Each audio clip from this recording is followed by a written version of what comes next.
como identificar a peça no processo penal. Eu sou Cristiane Dupré, advogada criminalista no Rio de Janeiro, coordenadora dos cursos do IDPB, Instituto de Direito Penal Brasileiro, especialmente o curso de prática na advocacia criminal, onde nós vamos desde o atendimento ao cliente, atuação em delegacia, no processo, recursos, peças processuais, enfim, tudo que o aluno precisa para advogar. Depois dá uma olhada no link que está abaixo desse vídeo. Bem, as peças processuais penais, elas estão muito ligadas ao momento. Para você conseguir identificar com segurança uma peça processual penal, você tem que olhar para uma linha do tempo e imaginar qual é o momento exatamente que o teu cliente está. Vou te dar um exemplo. O cliente te procurou dizendo que ele acabou de ser citado. Qual é o momento processual que está sendo vivenciado aí? A citação. E no processo penal, após uma citação, se nós estamos diante de um procedimento comum ordinário, por exemplo, você tem a atuação do advogado no oferecimento de qual peça processual? A chamada resposta à acusação, que é uma peça mais restrita. Por que mais restrita? Ela tem teses defensivas mais restritas, mais enxutas. Na absolvição sumária, você quer que o seu cliente ele tenha um julgamento antecipado da lide no processo penal. É isso que você vai pedir na resposta à acusação. Então, basicamente, na resposta à acusação, você trabalha aquelas teses defensivas que vão conduzir ao único pedido praticamente possível ali, que é uma absolvição sumária. Agora, vamos imaginar uma outra situação. Vamos imaginar que o cliente procure você dizendo que já está respondendo a um processo, que vai ter uma audiência agora e que ele quer outro advogado. Ele não se identificou com aquele advogado, ele quer outro advogado. Então, você vai dar uma olhada, porque assim, uma audiência durante o processo, então é muito provável que seja uma audiência de instrução criminal. Quando você pensa em uma audiência de instrução criminal, você tem ali o momento de que sejam trabalhadas todas as teses defensivas, não somente aquelas que podem conduzir a uma absolvição, mas teses que sirvam para reduzir a pena, para substituir uma pena privativa de liberdade por restritiva de direitos. Bem, o que a peça processual tem a ver com isso? Tudo. Porque na audiência de instrução criminal, se o juiz entender pela complexidade do caso que não é a hipótese do advogado apresentar as suas alegações de forma oral, ele vai fazer com que o advogado ele vai determinar com que as partes elas ofereçam por escrito. Então, nesse caso, você terá qual peça do processo penal? Peça de memoriais. Outro exemplo, o cliente procura dizendo que foi condenado, que tem uma sentença condenatória contra ele. Qual é a peça? Depende.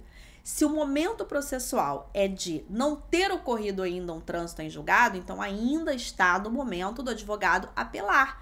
Logo, você vai fazer o quê? Vai elaborar o recurso de apelação, lógico, dentro do prazo.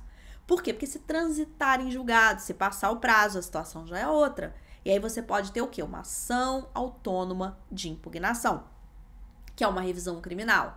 E lógico que você só terá a hipótese de revisão criminal se aquela situação estiver dentro de uma das hipóteses no processo penal que desafiam a revisão criminal. Porque revisão criminal não é um recurso. Então não é um ius esperneandi. Não é simplesmente mais uma chance de reverter a situação. Você tem que ver se de fato é cabível. Exemplo, surgiu uma nova prova da inocência do réu ou tem uma falsidade em uma prova anterior e consegue efetivamente comprovar aquilo?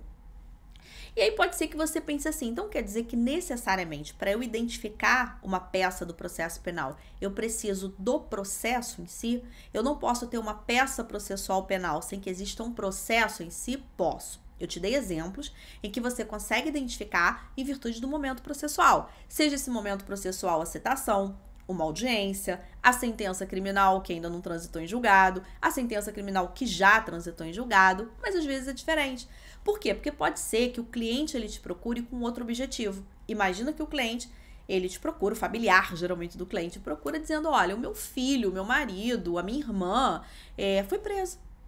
E eu quero tentar a liberdade. E aí, o que você verifica ali? Você vai pesquisar, você vai buscar, você vai ver que foi decretada uma prisão preventiva, por exemplo, que foi decretada uma prisão temporária, ou é o caso de uma prisão em flagrante, ainda não teve uma audiência de custódia. Então, a peça processual nesse caso, se for a situação de uma audiência de custódia, esses pedidos geralmente são feitos de forma oral. Nem é interessante que você entregue algo por escrito na audiência de custódia. Mas se já passou a audiência de custódia, você teve, por exemplo, uma prisão preventiva sendo decretada, o que você pode requerer? A revogação dessa prisão. Então, é uma peça processual. Se por um acaso você está assistindo aqui os vídeos, né? Tem vídeos diários aqui no canal, tem aula ao vivo toda terça-feira às 19 horas, portanto, já se inscreve aqui no canal. Mas se você já é aluno do IDPB, do curso de prática, lá dentro do curso de prática, você consegue baixar o kit de peças processuais penais e tem mais de 130 modelos ali em Visual Law de peças, de recursos que você pode baixar, você pode editar, colocar logo do teu escritório, colocar as tuas teses defensivas. Isso também já te facilita na tua advocacia criminal. Isso sem contar o grupo de WhatsApp de alunos para você poder colocar ali os seus casos, debater com os colegas. Tudo isso acaba fazendo muita diferença no dia a dia e te ajudando muito também nesse tipo de dúvida, né?